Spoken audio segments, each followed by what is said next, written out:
अब हम अपने कार्यक्रम को आगे बढ़ाते हैं। जीवन में अपने परिवार, समाज और कार्य क्षेत्र में हम कुछ ऐसे महानुभावों के संपर्क में आते हैं जिनका प्रभामंडल बहुत सकारात्मक ऊर्जा से ओतप्रोत होता है। साथियों, आपकी कार्य के प्रति निष्ठा, सतत ज्ञान अर्जना की रुचि और सहजता हम सभी को अनुकरणित करती रहती है।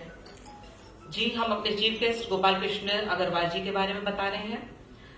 मैं रिक्वेस्ट करूंगी नित्या चावला जी से, लौटेंगे नित्या चावला जी से, कि उनका ब्रीफ इंट्रो हम हमारे सामने प्रस्तुत करें। I am profoundly delighted to take an opportunity to introduce our chief guest for evening. An eminent and renowned personality that needs no introduction is none other than Mr. Gopal Krishna Agarwal. Born on 1st June 1962 in Buldana district in Maharashtra, he did his schooling from Bharati Vidya Bhavan, Delhi, and obtained BCom Honours degree from Hansraj College, Delhi.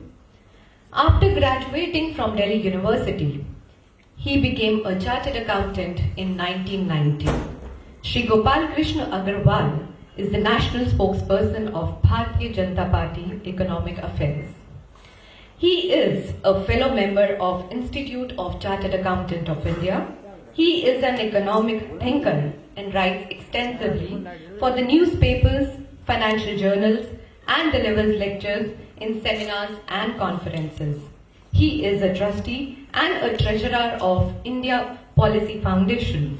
He is also a member of the task force on MSME sector by the Ministry of Finance. He is a government nominee on the Central Council of Institute of Company Secretaries, ICSI, and independent director on the board of Northeastern Electric Power Company and Bank of Baroda, and member of Board of Governors at Indian Institute of Corporate Affairs. He is also an advisor to the Ministry of Water Resources on Namami Gange. At a young age of 13 years, Shri Gopal Krishna Agarwal ji took part in Satyagraha during emergency in 1975 and was in jail for 3 months. He has initiated various public welfare projects like Jal Adhikar Nagarik Manch, Shriji Gausadhan Milk Cooperative Movement, Anti-Corruption Movement. He has also drafted a bill on black money and anti-bribery code. Sir, it is an honor for me and my club to welcome you today. धन्यवाद नित्या जी। शालिनी जी का बहुत अच्छा उद्बोधन हम सुन रहे हैं और वो इंस्पायरिंग इंट्रोडक्शन और मंच संचालन चल रहा है। मुझे आज इस कार्यक्रम में भागीदारी करते हुए बहुत हर्ष भी महसूस हो रहा है और मैं धन्यवाद भी देना चाहूंगा जिन लोगों ने मुझे आज यहाँ बुलाया। मेरे मित्र पवन जी ने मुझे इसके लिए यहाँ आमंत्रित किया। यहाँ आपके काफी अच्छे नए लोगों से मेरी मुलाकात भी हुई और मेरा कानपुर में ये पहली विजिट है, तो मुझे बड़ा अच्छा लगा कि कानपुर ऐसी वाइब्रेंट सिटी मुझे लगी। मैं बहुत विश्व में कई जगह गया हूँ, कई कंट्रीज में भी घूमा हूँ, देश में भी बहुत घूमा हूँ, ट्रैवलिंग मेरा शौक है, लेकिन मुझे एक वाइब्रेंसी नजर आई यहाँ पे कानपुर में और उसके लिए मैं आप सबका बहुत जोरदार तालियों से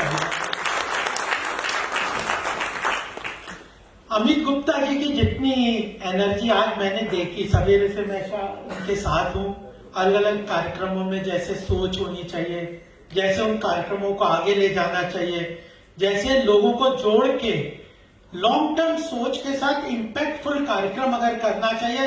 मैं सब बता रहा था, अभी पीयू जी मेरे साथ सवेरे थे और दैनिक जागरण के मालिक गुप्ता जी भी हमारे साथ थे। वीसी साहब एग्रीकल्चर यूनिवर्सिटी में गए थे, छोटा सा कार्यक्रम था लेकिन उसका इम्पैक्टफुल कार्यक्रम था।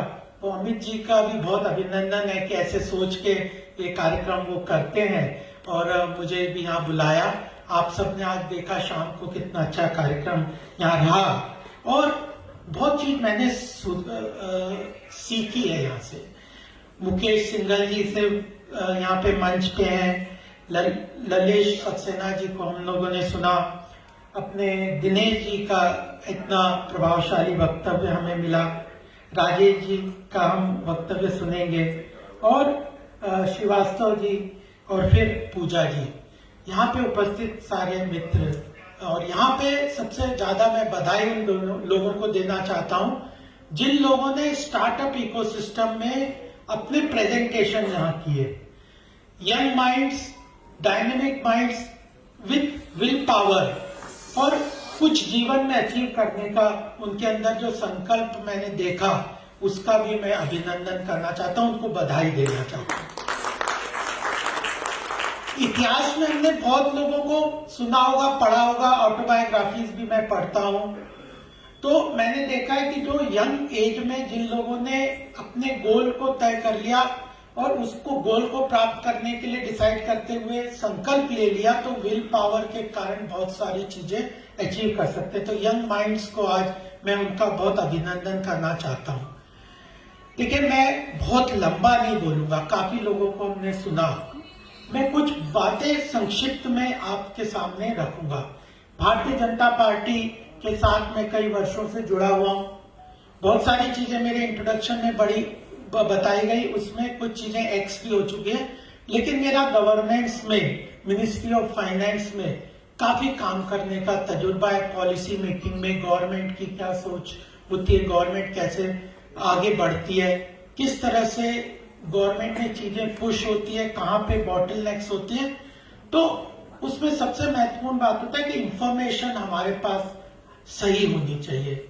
और इंफॉर्मेशन, आज धीरे धीरे इंफॉर्मेशन टेक्नोलॉजी का युग है, तो गवर्नमेंट की वेबसाइट्स बहुत अच्छी इंफॉर्मेटिव हैं, उन वेबसाइट्स पे हम लोगों ने जरूर जाना चाहिए। उनकी इंफॉर्मेशन को अगर हम देखने लग जाएं और जानने लग जाएंगे तो हमारे बहुत सारे प्रॉब्लम सॉल्यूशन सॉर्ट आउट हो जाएंगे। और अब सरकार ने भी अटल इनोवेशन मिशन के अंदर प्रधानमंत्री मोदी जी ने जो स्टार्टअप इकोसिस्टम के लिए हैंड होल्डिंग, जैसा अमित जी ने बताया कि 2015-16 में शुरू किया है, वो अपने आप में बहुत साफ गोई से चीजों को समझाती है। तो उस वेबसाइट्स को हमें जरूर देखना चाहिए और उसके कारण हमारी बहुत सारी जो हैंड होल्डिंग की आवश्यकता है, मार्केटिंग कैसे करें, कैसे फंडिंग की चीजें हो, कैसे हम इंडस्ट्री के साथ लिंक अप कर सकते हैं, उस सारी चीजों की भी हमें जानकारी मिलेगी। और आज का जो कार्यक्रम है, उसका जो नाम, जो आरंभ मुझे लगा, वो मुझे लगता है कि स्टार्टअप से भी बहुत अच्छा ये नाम है कि आरंभ। किस तरह से प्रधानमंत्री मोदी जी का ये उद्देश्य रहता है कि हम इनोवेटिव नाम दें, तो यह भी एक बहुत अच्छा ये नाम है। इसके लिए भी आयोजकों का मैं बधाई देना चाहता हूं।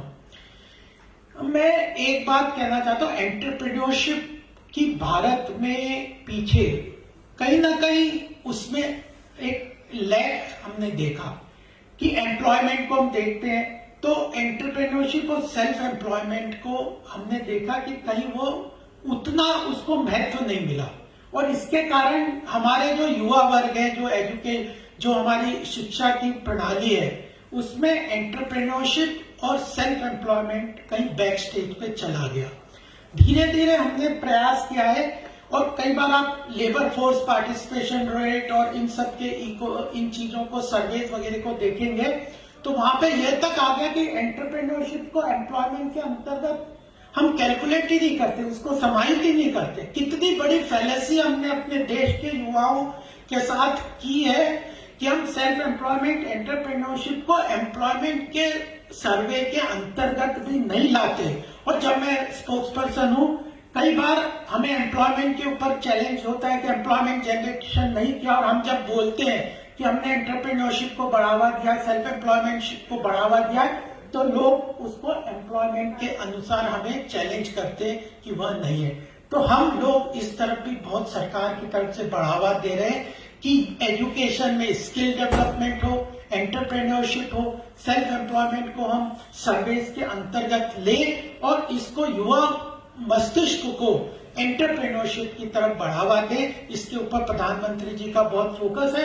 तो जो लोग भी एंटरप्रेन्योरशिप और सेल्फ एम्प्लॉयमेंट में जाएंगे, उनको सरकार की तरफ से बहुत हैंड होल्डिंग मिलेगी, सहयोग मिलेगा, समर्थन मिलेगा, और जो जो उनकी समस्याएं चैलेंजेस होंगे उन चीजों को हमारे तक अगर पहुंचाएंगे तो हम वित्त मंत्री जी के पास और इंडस्ट्रीज मंत्रालय के पास, पीएसयू के मंत्रालय के पास और प्रधानमंत्री तक उसको अच्छी तरह से पहुंचाएंगे और उसको तुरंत इम्प्लीमेंट करेंगे।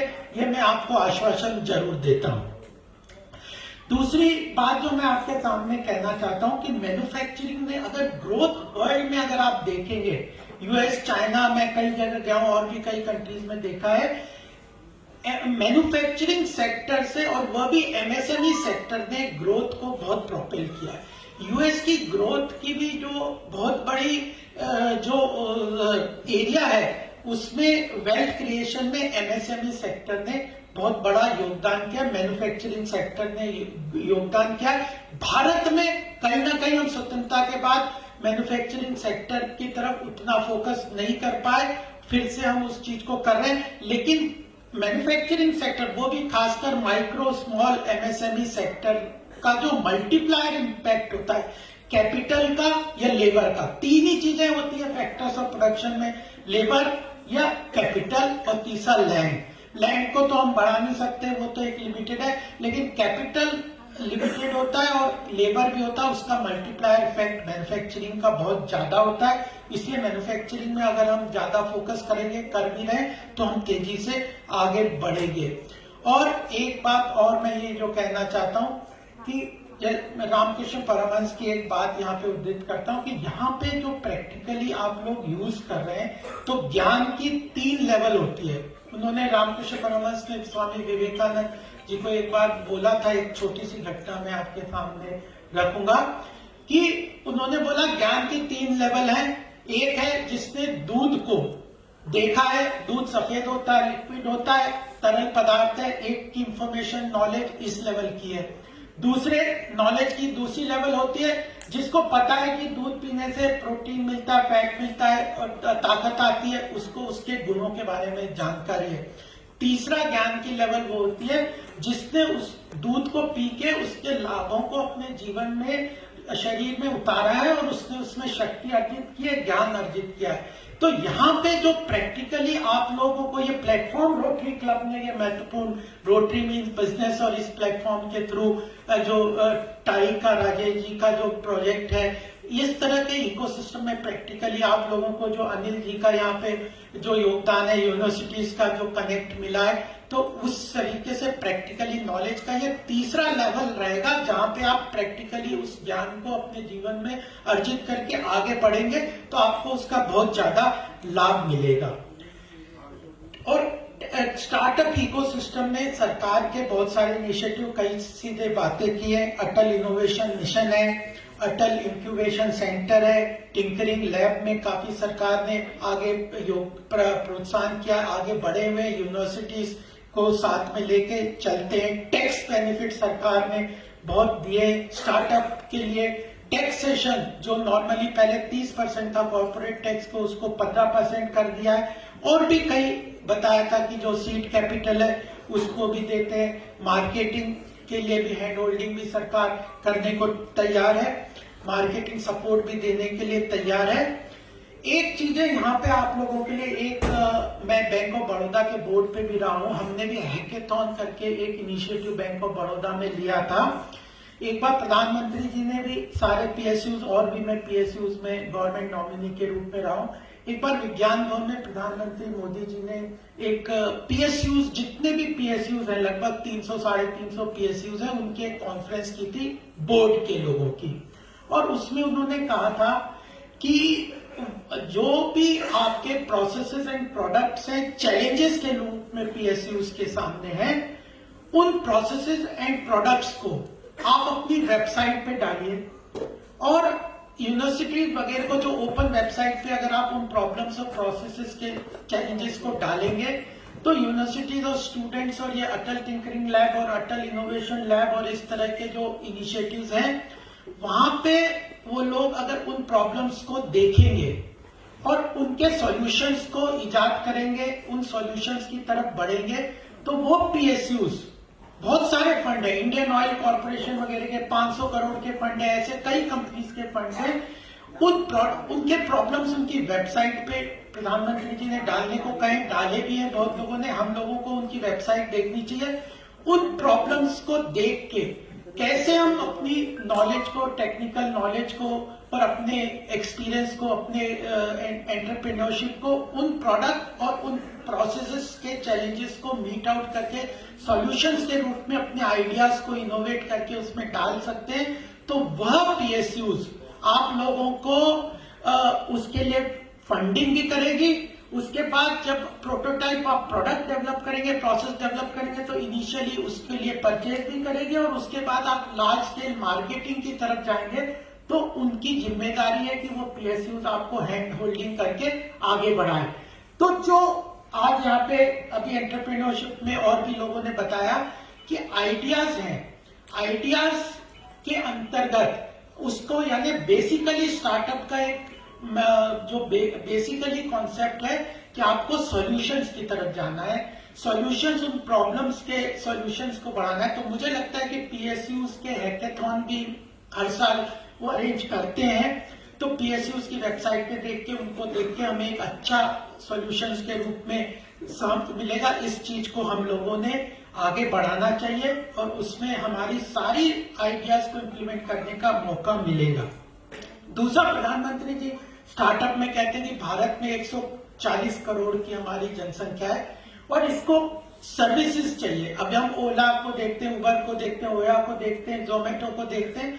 हमारी बहुत बड़ी जनसंख्या है, विश्व में दूसरे नंबर पे हमारी जनसंख्या है। उसको बहुत सारी चीजों की सर्विसेज की आवश्यकता है और ईज ऑफ लिविंग के लिए कई तरह की आवश्यकता है। तो लोगों के आसपास हम रहते हैं, जिस समाज में रहते हैं, जिस परिवार में रहते हैं, जिस प्रदेश में रहते हैं, उसमें लोगों की सर्विसेज की आवश्यकताओं को हम देखते हुए उन सर्विसेज के ऊपर सॉल्यूशंस के लिए अगर हम इजाद करते हैं, उनको इम्प्लीमेंट करते हैं, बेटर करने का काम करते हैं, तो हमें एक और अच्छा इसके लिए वैल्यूएशन के लिए और एक रास्ता मिलता है अपने स्टार्टअप को बढ़ावा करने के लिए। लेकिन सर्विसेज के लिए भी बहुत अच्छा एरिया है। प्रोडक्ट, प्रोसेसेस, इंजीनियरिंग के मैंने बताया, सर्विसेज के क्षेत्र में भी हम लोगों को आगे रखना चाहिए। एक इनिशिएटिव मैं आपके सामने और बताना चाहता हूं जो हम लोग कर रहे हैं, वह है हम लोग चाहते हैं कि देश में युवाओं के अंदर एनर्जी होती है,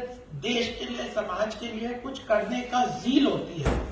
तो सोशल एंटरप्रेन्योरशिप को हम बढ़ावा देना चाहते हैं कि जरूरी नहीं है कि आप इंडस्ट्री में जाए या कोई अपने किसी नौकरी पे ही जाए।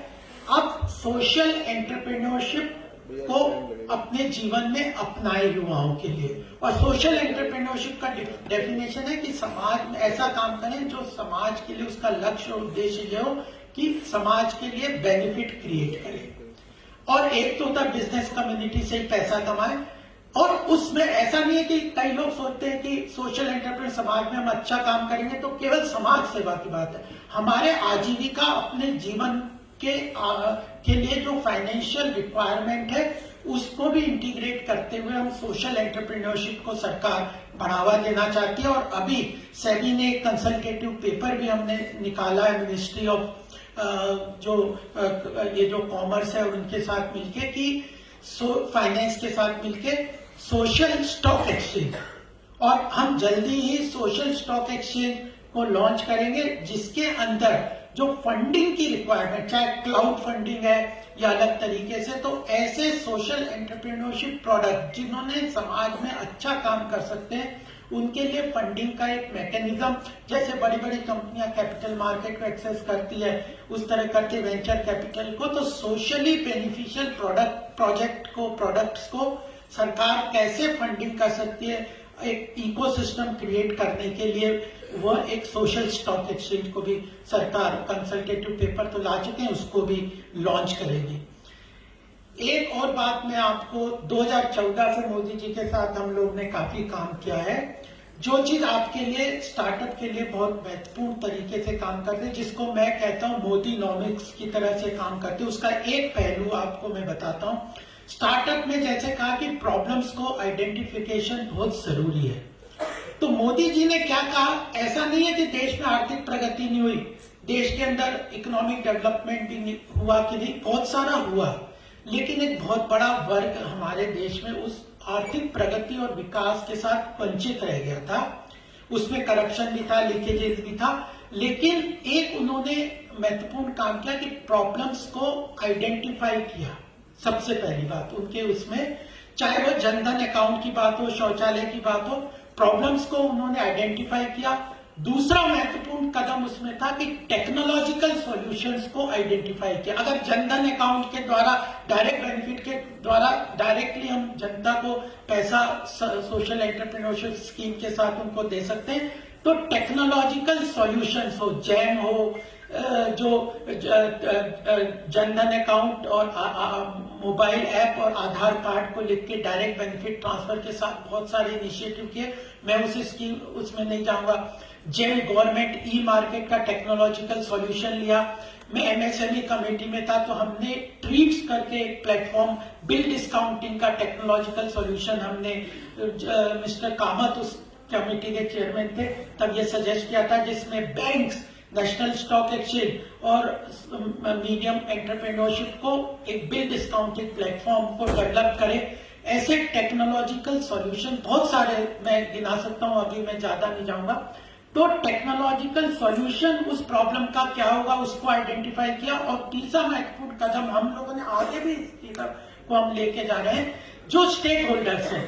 अगर बैंक, फाइनेंशियल इंस्टीट्यूशन है, कोई सर्विस प्रोवाइडर है, कोई गवर्नमेंट डिपार्टमेंट है, तो जो स्टेक होल्डर जिसको कहते हैं, उसको उस टेक्नोलॉजिकल सॉल्यूशन के साथ इंटीग्रेट किया और फिर एक प्लेटफॉर्म के साथ इंटीग्रेट करके परफॉर्मेंस मैट्रिक्स बनाई है। जब भी आप कोई काम करेंगे तो अकाउंटेबिलिटी निश्चित करने के लिए, अगर 10 करोड़ हमने शौचालय बनाने, तो एक टारगेटेड डिजिटल परफॉर्मेंस मैट्रिक्स ली। अगर हमने अब डिसाइड किया है कि 2024 तक 19 करोड़ घरों में नल के द्वारा कनेक्शन दे देंगे, 115 डिस्ट्रिक्ट को आइडेंटिफाई किया है, जिसमें कि बैकवर्ड एरिया में 7 सरकारी स्कीम्स को कलेक्टर को जिम्मेदारी दी है कि वो 7 स्कीम्स में बेनिफिशियरीज को आइडेंटिफाई करके उन तक वो स्कीम पहुंचाना है। तो एक परफॉर्मेंस मैट्रिक्स उसके इवेल्युएशन के लिए फिक्स किया और अकाउंटेबिलिटी, क्योंकि सरकार की स्कीम्स बनती है, इम्प्लीमेंटेशन के लेवल पे कमी रहती है। तो प्रधानमंत्री खुद प्रगति जैसी स्कीम्स में 38 मीटिंग कर चुके हैं, जिसमें वेरियस प्रोजेक्ट रुकते हैं, तो उस तरह की स्कीम्स को, अकाउंटेबिलिटी को भी फिक्स करते हैं। तो identify a problem, find a technical solution to the problem, integrate the stakeholders which are involve in solution, then create a performance metrics for their accountability and fix and accountability। इस तरह से जब हम करते हैं तो ये पूरे इकोसिस्टम को हम आगे बढ़ाते हैं। यह चीज हमें ध्यान में रखनी चाहिए। एक अभी मैं चर्चा कर रहा था अपने जो पीयूष जी के साथ भी बात हो रही थी, जब हम घूम रहे थे, राजेश जी के साथ बात हो रही थी, तो उसमें यह आया था कि सब और भी कई लोगों के स्टार्टअप इकोसिस्टम के हमें देखे, आपने सॉल्यूशन आइडिया तो दे दिया, सबसे बड़ी प्रॉब्लम है बिग डेटा को कैसे कलेक्ट करना। Big data is an important asset. Black gold कह रहा, प्रधानमंत्री ने उसको कहा है कि वो it is the gold, data is the new gold in the future economy. तो आप डेटा की कलेक्शन कॉस्ट बहुत ज्यादा है, तो डेटा कलेक्शन के सोर्सेज और उस जितना आपका डेटा बेटर, आज गूगल ऐसे नहीं बन गया, उसके बाद डेटा है, आज इतना ईज ऑफ उसके साथ लिविंग क्यों बन रही है, क्योंकि it has lot of data. ये सारा फेसबुक, ये सारे जो बड़े बड़े ओला, उबर, इन्होंने लाखों करोड़ों रुपए खर्च किए डेटा कलेक्शन के लिए। तो इंपॉर्टेंट है कि how do you get the data, how do you connect to it. और एक बात मुझे यहाँ बातचीत में और समझ में आई, जब हम प्रेजेंटेशन करते हैं तो भी प्रधानमंत्री और भी सब लोगों के साथ मैंने बात की कि मैं बहुत इंटरेक्ट करता हूँ लोगों से, हम अगर मेरे पास आधी घंटा है तो हम 20 मिनट प्रॉब्लम को डिस्कस करने में लगा देते हैं। जो हमसे सीनियर है उसको हमें मानना चाहिए कि उसे हमसे ज्यादा प्रॉब्लम्स पता है। आज मुझे अगर एमएसएमई की या किसी चार्टर्ड अकाउंटेंट्स की या किसी मिनिस्ट्री की, कोई फाइनेंशियल मिनिस्ट्री की बहुत प्रॉब्लम पता होगी, मैं हजारों लोगों से रोज मिलता हूँ। प्रॉब्लम्स को डिस्कस करने में कम समय लगाइए, सॉल्यूशन को डिस्कस ज्यादा करिए। जितना आप सीनियर लोगों से बात करेंगे, यहाँ पे भी कई लोगों को मैंने देखा कि प्रॉब्लम्स को डिस्कस कर रहे थे, तो उसको हम डिस्कस करके सॉल्यूशन पे टाइम लगे। सरकार एक एकेडमिक इंडस्ट्री लिंकेजेस को भी स्टैब्लिश करना चाहती है। सबसे बड़ी बात है, हमारा रिसर्च होता है, एकेडमिक स्टूडेंट्स कई रिसर्च कर रहे हैं, उसका कमर्शियल यूज हम नहीं कर पाते क्योंकि इंडस्ट्री के साथ उसको हम कनेक्ट नहीं करते। तो अपने रिसर्च को आइसोलेशन में एकेडमिक इंटरेस्ट के साथ ही केवल करके लास्ट माइल कनेक्टिविटी ना स्टैब्लिश करके छोड़ ना दे, उसको इंडस्ट्री और कमर्शियल यूज के लिए जरूर इंटीग्रेट करें। सरकार भी इस तरफ प्रयास कर रही है, जो नेशनल एजुकेशन पॉलिसी है और भी जो अलग अलग इनिशिएटिव है उसमें भी साथ में ले रहे हैं। पेटेंट का एक बहुत बड़ा इश्यू है, वहां पे भी हम लोग काम कर रहे हैं क्योंकि पेटेंटिंग का जो पूरा इकोसिस्टम है भारत का, उसमें बड़ी कॉम्प्लेक्सिटीज है, उसको हम सोल्यूशन की तरफ उसके लिए भी काम कर रहे हैं। और इन सब का कारण है कि आज के समय में इतनी जल्दी अभी 32 यूनिकॉर्न्स बन गए हैं और जो बहुत बड़ी वैल्यूएशन हमारे देश में क्रिएट हो रही है। स्टार्टअप इकोसिस्टम बढ़ रहा है, तो आप लोगों के लिए बहुत स्कोप है और वह चीजें जरूर सक्सेस आपको मिलेगी।